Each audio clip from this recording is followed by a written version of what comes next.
Tempat tidur rumah sakit di Jakarta terisi dengan cepat.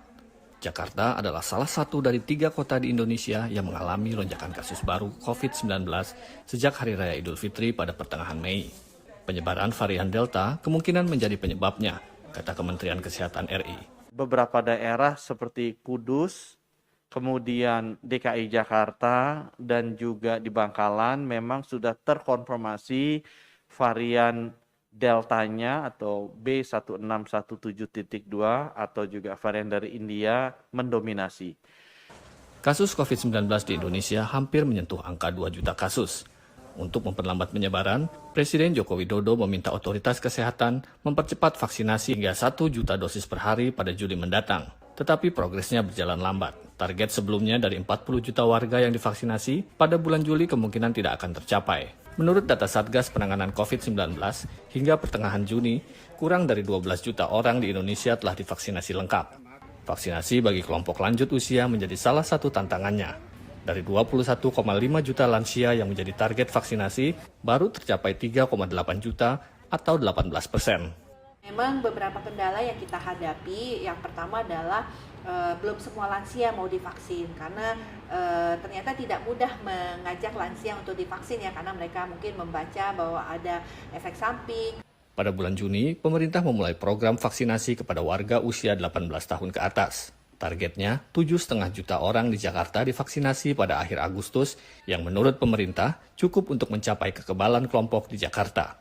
Untuk saat ini, pembatasan aktivitas publik secara nasional tetap berlaku. Tetapi tidak ada rencana untuk pembatasan yang lebih ketat seperti lockdown, seperti yang dilakukan negara tetangga Malaysia.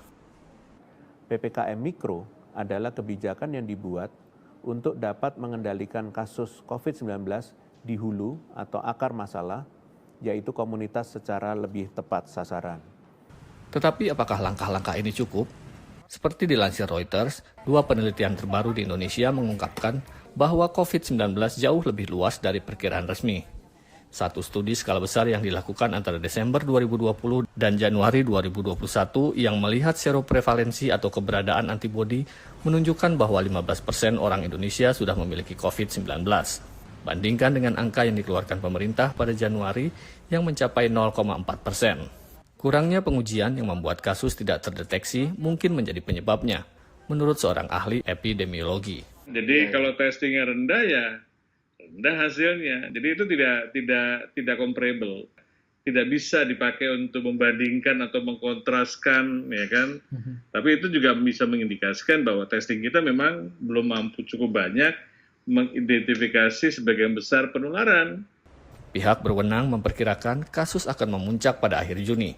Dengan varian Delta yang menyebar dengan cepat, para ahli mendesak pemerintah untuk tidak hanya mengandalkan vaksin, tetapi juga meningkatkan pengujian, penelusuran, dan memberlakukan pembatasan mobilitas yang lebih ketat pada warganya.